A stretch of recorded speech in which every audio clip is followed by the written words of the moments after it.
Efésios 4:14. Para que não sejamos mais meninos inconstantes, levados em roda por todo o vento de doutrina, pela fraudulência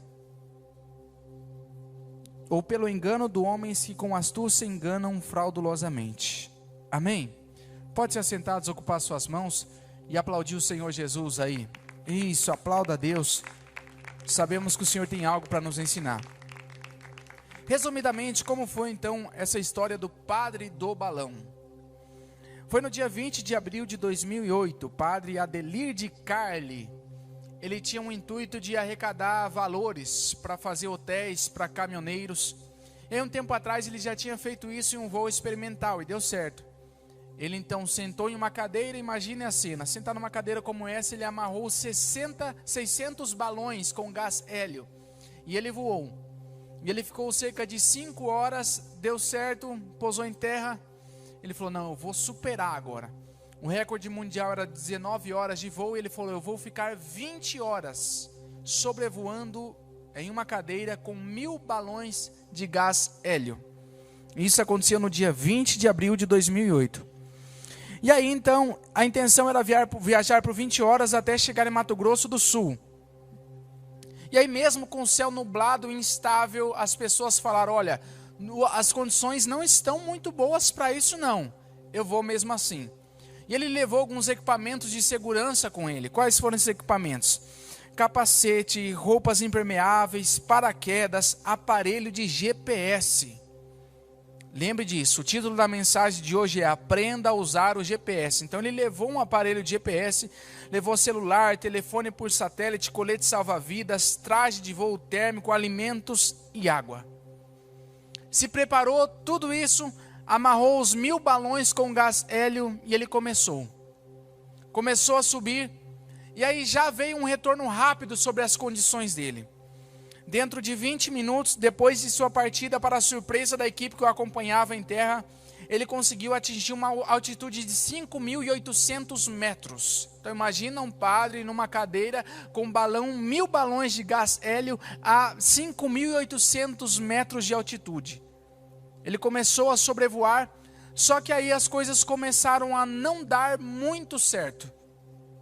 O primeiro contato dele com o pessoal que estava apoiando foi uma mensagem positiva. Ele disse assim, ó, graças a Deus, estou bem de saúde, consciência tranquila, está muito frio aqui em cima, mas está tudo bem. Porém, logo, alguns instantes depois, ele mandou a sua última mensagem. E aqui eu quero que você preste atenção, olha o que ele disse. Eu preciso entrar em contato com o pessoal para que eles me ensinem a operar este GPS. Para dar as coordenadas de latitude e longitude, que é a única forma que alguém por terra possa saber onde estou. Então ele não sabia como operar o GPS. O GPS era um equipamento que poderia salvar a vida dele. O GPS ele te mostra a sua posição, é Global Position System, alguma coisa assim. Que ele mostra exatamente qual a sua latitude, longitude, e assim as pessoas podem identificar onde ele estava. Mas ele não sabia operar isso. Ele levou o aparelho, mas ele não tinha ideia como utilizar esse aparelho. E ele manda esse recado, então, olha, eu não sei como operar isso, alguém precisa me ensinar. E aí ele não entra mais em contato. Cerca de 3 meses depois, lá no Rio de Janeiro, um rebocador, ele encontrou, que estava a serviço da Petrobras, e ele encontrou o corpo do padre. O nome dele era Adelir de Carli. O que fez com que a rota dele mudasse e o levasse para a morte? Ventos contrários. Efésios 4:14 nós lemos que nós não devemos ser levados por ventos de doutrinas. E eu então vou pregar aqui hoje à noite sobre 3 ventos de doutrina que estão vindo e que podem nos levar à morte, caso nós não saibamos utilizar o GPS, que é a Bíblia. A Bíblia, ela nos fala exatamente como está a nossa situação espiritual, onde nós estamos em relação a Deus. Se nós lermos a Bíblia e tivermos como costume meditarmos nas Escrituras, nós saberemos dizer exatamente se estamos próximos ou não de Deus. Porém, de nada adianta nós termos a Bíblia, que é a palavra revelada, e não soubermos utilizá-la, como aconteceu com o padre, que possuía o GPS em suas mãos, mas não sabia operar esse GPS. Por esse motivo, ninguém soube dizer exatamente onde ele estava, já que ele estava numa altitude muito alta, e devido às nuvens, as pessoas não sabiam onde ele estava. E 3 meses mais tarde, encontraram o corpo do padre. Muitos de nós, se não soubermos utilizar a palavra de Deus, seremos levados por ventos de doutrina e nós morreremos espiritualmente.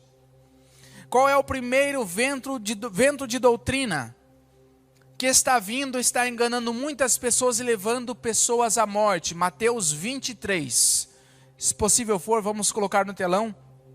Mateus 23. A religiosidade. Eu acho que só aparece nas laterais, é isso? Mateus 23. Vamos lá. Religiosidade. A religiosidade é um vento de doutrina que tem feito muitas pessoas, se tiver como aparecer nesse retorno aqui também, por favor. Mateus 23. É um vento de doutrina que está vindo e muitas pessoas estão sendo levadas por ele. Vamos ler. Se estiver no gatilho aí, pode colocar. Mateus 23. Mateus 23. Olha o vento de doutrina chamado a religiosidade, que está levando muitas pessoas à morte. Jesus repreendeu severamente os religiosos por conta do farisaísmo. Que é isso? Vamos ler. Jesus censura os escribas e os fariseus. Então falou Jesus à multidão e aos seus discípulos, dizendo: na cadeira de Moisés estão assentados os escribas e fariseus. Observai, pois, e praticai tudo o que vos disserem, mas não procedais em conformidade com as suas obras, porque dizem e não praticam. Essa é a primeira característica do fariseu. É aquela famosa frase: faça o que eu falo, mas não faça o que eu faço.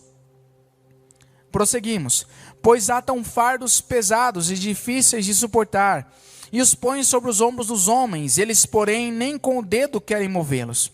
Fazem todas as obras a fim de serem vistos pelos homens, pois trazem largos filactérios e alargam as franjas das suas vestes.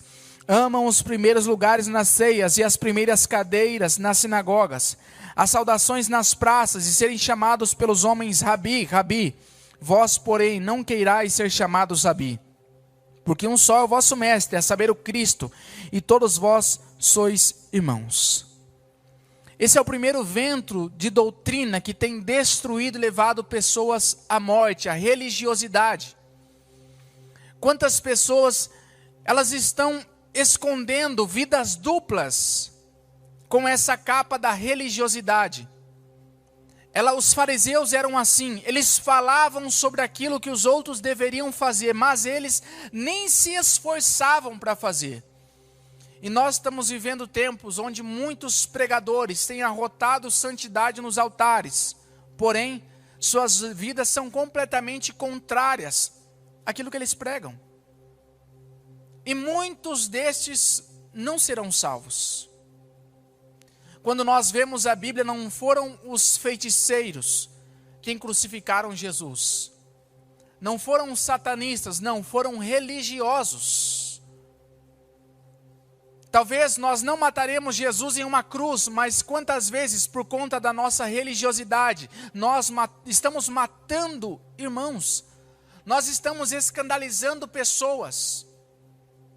Quantas vezes nós, na nossa maneira de falar, nós ofendemos pessoas e temos o intuito de passar para elas uma santidade que nós não vivemos. E pior, nós nem nos esforçamos para viver. Temos que tomar muito cuidado com a religiosidade. O inferno está cheio de pessoas que acham que mereciam estar nos céus. O religioso é assim. A Bíblia fala mais sobre o religioso. A Bíblia diz que ele alargava os filactérios. O que é isso? Eles tinham por costume naquela época roupas largas. Eles alargavam ainda mais com esse intuito de mostrar ou aparentar que eram ainda mais santos do que os outros. Temos que tomar cuidado com isso. Pessoas que arrotam santidades, e elas põem em prática ensinamentos que supostamente ela recebeu num sonho, numa revelação, e as pessoas vão acrescentando versículos e costumes que a Bíblia não fala para guardarmos. Ah, irmão, eu tive um sonho que Deus se agrada que eu durma de terno e gravata. Tenha cuidado com isso. Não há nenhuma revelação que esteja acima da palavra de Deus. Não há. E hoje em dia, para muitos religiosos, a palavra já não é mais suficiente. Então eu já fui um religioso. Eu lembro a primeira vez que eu recebi uma oportunidade para pregar, foi na cidade de Cascavel, Paraná. Na Setorial, e eu pensei, hoje esse povo vai saber o que é sã doutrina. E eu preparei uma pregação inteira contra o Facebook. Hoje eu tenho TikTok, Renato, para você ver como eu mudei. A pregação inteira contra o Facebook. Então não falei de Jesus. Eu não falei que ele libertava, que ele transformava, não. Eu foquei a minha pregação inteira dizendo que todo mundo era rebelde porque tinha Facebook. Quantos jovens da minha época, eu lembro perfeitamente, alguns dias atrás eu falava com um amigo meu dessa época. Quantos jovens que também arrotavam santidade, como eu fazia. E tiveram um fim trágico. Hoje nenhum deles praticamente estão na igreja. Por quê? Quando Deus abre os seus olhos e você entende o que é o Evangelho, você se depara diante de uma bifurcação na sua vida. Onde você vai ter que se arrepender de tudo aquilo que você fez. E pedir perdão às pessoas a quem você ofendeu em nome da religiosidade ou desvia. Infelizmente é o que a maioria opta por fazer. Ela prega algo, mas ela chega em um determinado momento da vida dela que ela percebe que já não é mais possível manter. Então ela pega e desvia. Em outros casos, como foi o meu, eu decidi pedir perdão. Quantas pessoas que eu ofendi em nome da religiosidade. Quantas coisas bobas eu quando me converti. Eu lembro uma vez que eu discuti com um pastor da minha mãe, que era de outro ministério, dizendo que gel era pecado. Calça jeans, pecado. Eu não posso usar, eu tenho que dormir de calça social, senão Deus não recebe. Deus não ouve, Deus não olha para mim. Quantas coisas os religiosos inventam, para quê? Para que as pessoas se sintam mais e mais distante do reino dos céus. Mas ele não sabe que nem ele está incluso nesse reino. Qual outro vento de doutrina? Lembre-se do padre, ele subiu com os balões, um outro vento que não era esperado chegou e levou ele para a morte, desviou ele do destino. Qual outro vento de doutrina que está surgindo? A salvação por obras. Mas olha o que a Bíblia diz, em Efésios 2, versículos 8 e 9, porque pela graça sois salvos por meio da fé. E isso não vem de vós, é dom de Deus, não vem das obras para que ninguém se glorie. É tão fácil o Evangelho. Hoje eu estava trabalhando, fui lá no Templo 3 e o Gustavo que estava comigo, trabalha comigo, perguntou, Johnny, você não está nervoso? Eu falei, não. Porque o Evangelho é algo simples. Não tem nenhum mistério subir no altar e falar, desde que você saiba e entenda o que é o Evangelho. Antes, a minha preocupação, o Johnny de antigamente, talvez eu ficaria muito nervoso, porque eu ia pensar, nossa, eu tenho que fazer, tem que acontecer, o povo tem que glorificar. Hoje eu entendo. E o meu principal objetivo é pregar de uma maneira clara e simples, para que as pessoas entendam a palavra de Deus. Isso é o Evangelho. É simples. Mas irmãos, e as regras, e você tem que pregar, a pessoa tem que mudar. Quem faz as pessoas mudarem é o Espírito Santo, não sou eu. Então vocês entendem que pregar o Evangelho em si é algo simples. Porque não há uma expectativa sobre mim. Eu não aceitei uma oportunidade dessa com algum tipo de expectativa, como eu tenho que fazer acontecer algo. Quem faz é Deus. E hoje em dia as pessoas querem dificultar. A Bíblia diz que a porta é estreita, mas não, eles querem estreitar ainda mais. E aí eles citam obras que você deve fazer. Nós não somos salvos por obras, é pela graça. Mas quem tem a graça evidencia isso através das suas obras. Obras é consequência. E este vento de doutrina tem surgido. E eles fazem como que uma lista, e eles julgam eles mesmos, quem vai para o céu ou não. E esse vento de doutrina da religiosidade, da salvação por obras, também da soberba espiritual, tem entrado na igreja. Olha o que a Bíblia diz, Isaías 65:5, povo que diz, fica onde está, porque eu sou mais santo do que tu. É como uma fumaça no meu nariz, um fogo que arde o dia todo. Tenham cuidado com isso de arrotar santidade. Quantas pessoas, eu tenho certeza que você sabe um exemplo aí, se você procurar na sua memória. Pessoas que arrotavam santidade, de repente foram descobrir pecados terríveis que esta pessoa estava cometendo. Quem conhece algum testemunho assim? Pessoas que pregavam e de repente, sai a notícia de um escândalo que essa pessoa estava envolvida há anos. Por que acontece isso? Soberba. Provérbios 16:18 diz, a soberba precede a ruína, e a altivez de espírito precede a queda. O que é isso? Antes de eu cair, eu me ensoberbeço. Eu começo a pensar que eu sou mais santo. Olha esse versículo, o povo que diz, fica onde estás. Eu sou mais santo do que você. A Bíblia está dizendo, é como uma fumaça que arde no nariz de Deus todos os dias. E estas pessoas que assim pensam não serão salvas, se não se arrependerem. Pastor Mariana disse uma frase, e é verdade, a internet tem dado voz a tolos. Não vou citar nome, porque eu não tenho dinheiro para processo, essas coisas. Mas está na moda aí uma pastora, que se intitula pastora e direto. Todo dia, eu fui lá no inferno, lá estava quente. Aí traz novas revelações. Ai, do que viu, isso é pecado. Viu uma gaveta lá no inferno que tinha isso. Para. Quantos tolos que acreditam nessas baboseiras, sendo que a Bíblia é suficiente. O Espírito de Deus é suficiente. Quando eu tenho o Espírito de Deus, Ele me convence do pecado. A Bíblia é suficiente, ela não precisa de adaptação, como disse uma outra esses dias aí. Ela não precisa de reforma. Quando eu leio a Bíblia e tenho comunhão com o Espírito Santo, o Espírito de Deus ministra ao meu coração aquilo que não agrada a Ele.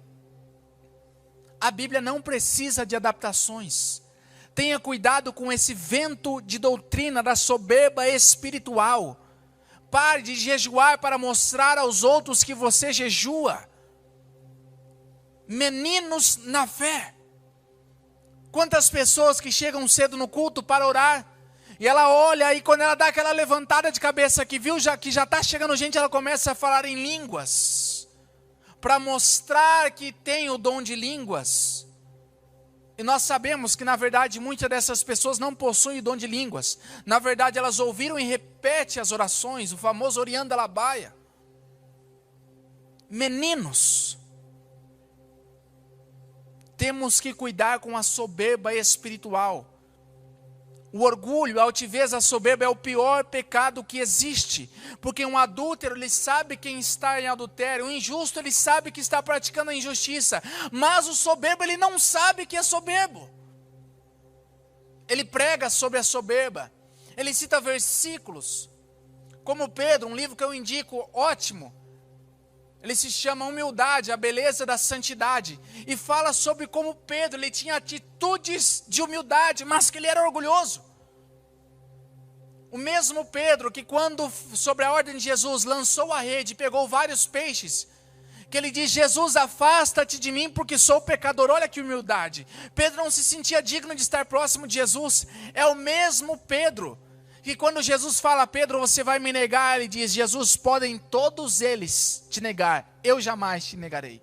Se colocando acima dos outros discípulos, dizendo, não, eu sou diferente deles, o mesmo Pedro.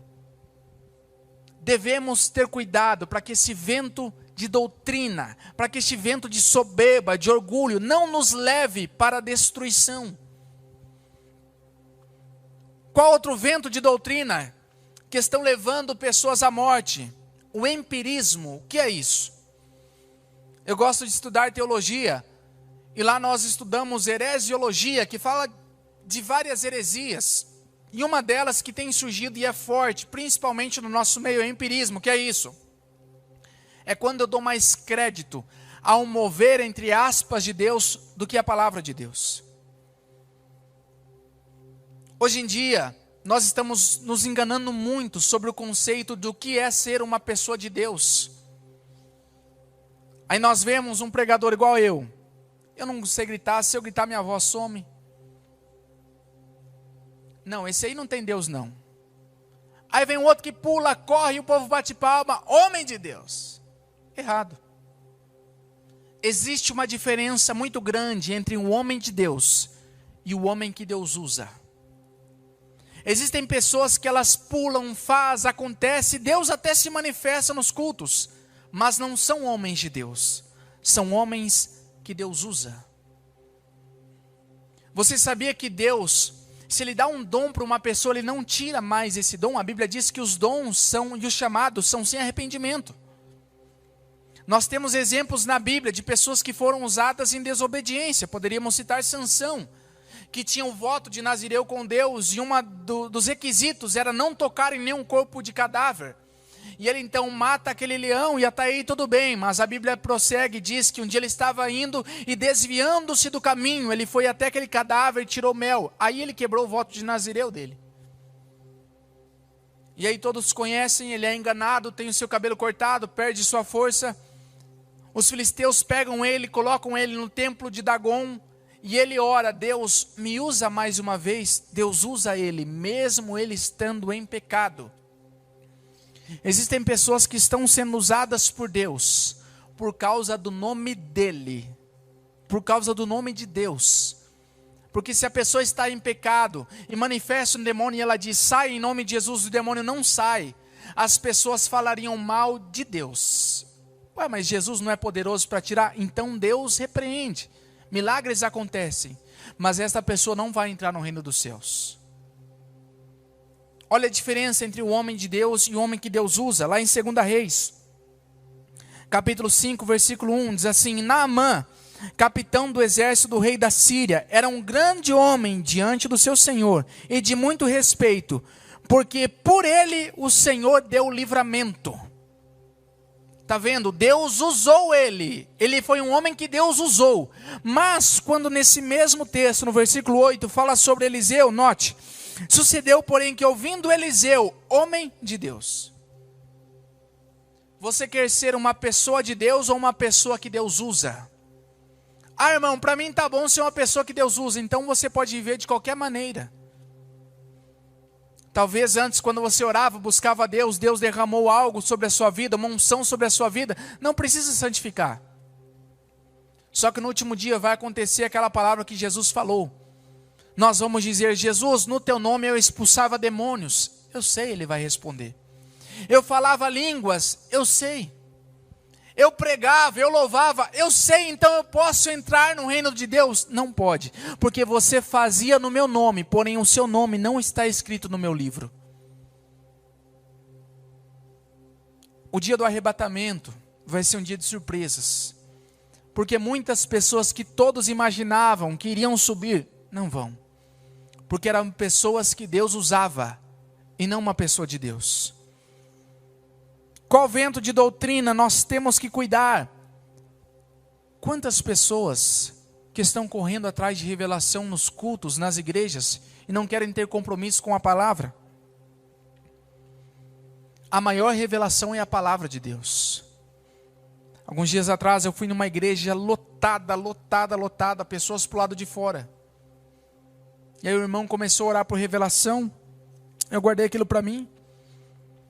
E no final do culto uma pessoa falou para mim, olha, eu não entendo, essa igreja sempre está lotada, mas são tão poucos os que se batizam. Por quê? Eu falei, porque essas pessoas vêm atrás de revelação. Tome cuidado, os pregadores que aqui estão presentes, os que me veem pelas redes sociais, tome cuidado com isso. Deus me usa nesse dom, mas eu fiz um propósito com Deus. E eu falei com Deus, Deus, eu não vou passar revelação óbvia. Eu discordo dessas revelações. Tem uma pessoa aqui que Deus tem uma bênção. Cadê? Isso, irmão lá atrás. Isso, irmão, Deus... A Bíblia diz que Deus quer me abençoar. Então, para que eu vou falar algo que já está na Bíblia? Tem irmão aqui que o diabo está furioso. Isso aqui.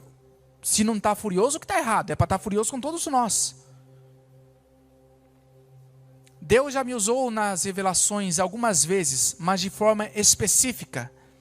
Eu já viajei a alguns países e quando a gente chega, às vezes é normal, as pessoas chegam, quer entregar uma palavra de Deus. Eu não falo amém no final de todas elas. Eu falo, Deus abençoe. Porque nem todo mundo que vem no nome de Deus te falando algo, tem algo de Deus para você. Às vezes é o desejo dela. Eu não digo que é um espírito do engano, às vezes é a emoção da pessoa. Temos um exemplo de um profeta da Bíblia, Natã. Davi falou, olha, eu vou construir uma casa para Deus. Natã disse, vai e faz tudo o que está no seu coração. Mas a Bíblia diz que naquela mesma noite veio a palavra de Deus a Natã dizendo, volta lá Davi e diga que ele não vai construir uma casa, porque as mãos dele derramaram muito sangue.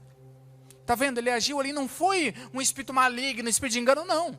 Foi na emoção. Cuide com a emoção.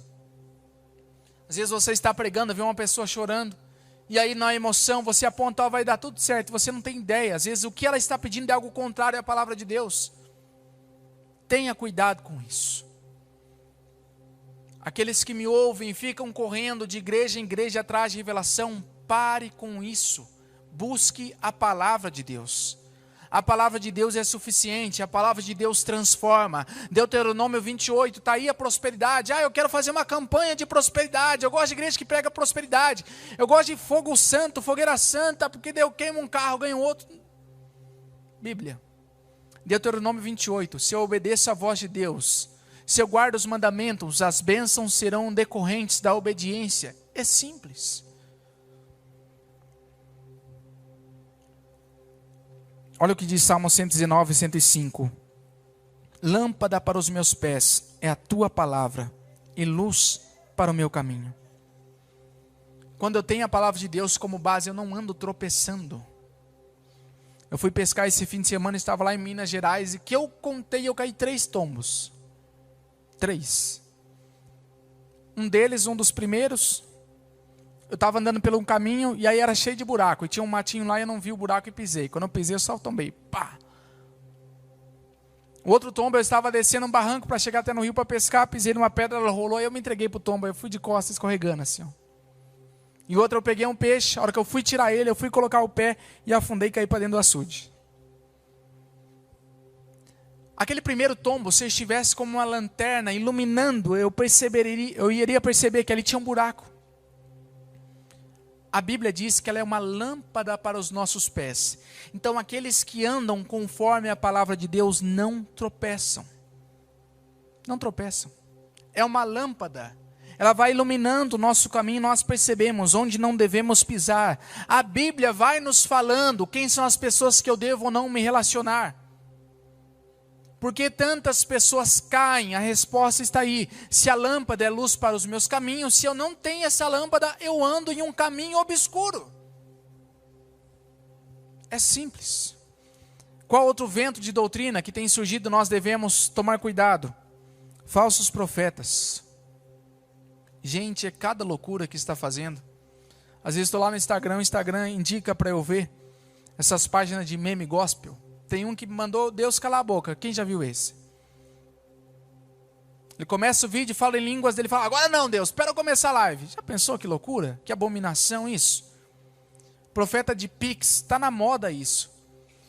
Você vai e faz uma contribuição e ele te entrega uma palavra de Deus. Deus não está nisso. Deus não está, definitivamente Ele não está nisso. Olha o que a Bíblia diz em 2 Timóteo 4, 3 e 4. Eles falam o que o povo quer ouvir. Aí a Bíblia diz: porque virá tempo em que não suportarão a sã doutrina, mas tendo comichão nos ouvidos, amontoarão para si doutores, conforme as suas próprias concupiscências, e desviarão os ouvidos da verdade, voltando às fábulas. Estamos vivendo este vento de doutrina. Existem igrejas hoje, segunda à noite, que estão lotadas, por quê? Contadores de fábulas, falando o que o povo quer ouvir. São pregações vazias que não nos conduzem ao arrependimento, e o povo está correndo atrás disso. Este vento de doutrina é o que mais está levando pessoas para o inferno. Jesus falou para que nós fôssemos a todas as nações, Lucas 24, 47. Começando por Jerusalém, e dizendo, pregando em seu nome o arrependimento e a remissão dos pecados. Que evangelho é esse que está sendo pregado, que não é pregado sobre arrependimento? Que evangelho é esse que não prega sobre o sacrifício de Jesus na cruz? Que cultos são esses que os pregadores abrem um versículo bíblico e dão a interpretação que querem, falam qualquer bobeira, e o povo sai dizendo, nossa, como Deus falou comigo? Não foi uma mensagem, foi uma massagem para o seu ego. E não é este o tipo de evangelho que Deus mandou pregar nos altares. Não é esse tipo de evangelho que vai nos levar para o céu. A Bíblia diz em João, se alguém não ouvir a mim, eu não o julgo, pois já tem quem o julgue. A própria palavra que eu tenho pregado, essa há de julgar no último dia. Olha o peso, a responsabilidade, nós seremos julgados pela palavra. A palavra de Deus é o GPS que mostra a minha localização, se eu estou indo longe demais ou não. Aquele GPS na mão do padre servia para isso, para dizer, olha, eu estou indo muito longe, só que ele não sabia usar. Quantas pessoas têm a Bíblia em suas mãos, no seu celular, têm acesso a ela, mas não usam? Usam somente aquilo que lhe apraz, aquilo que cabe a elas, aquilo que é bom para elas. Abrem a Bíblia, uma palavra de repreensão, não abri errado. Abre a Bíblia, uma palavra de bênção. Aqui Deus está falando comigo. Não é assim. Não é assim que se utiliza um GPS. Você precisa saber utilizar. Nós precisamos entender da palavra de Deus. Em Oséias 4,6 diz, o meu povo foi destruído porque lhe faltou conhecimento.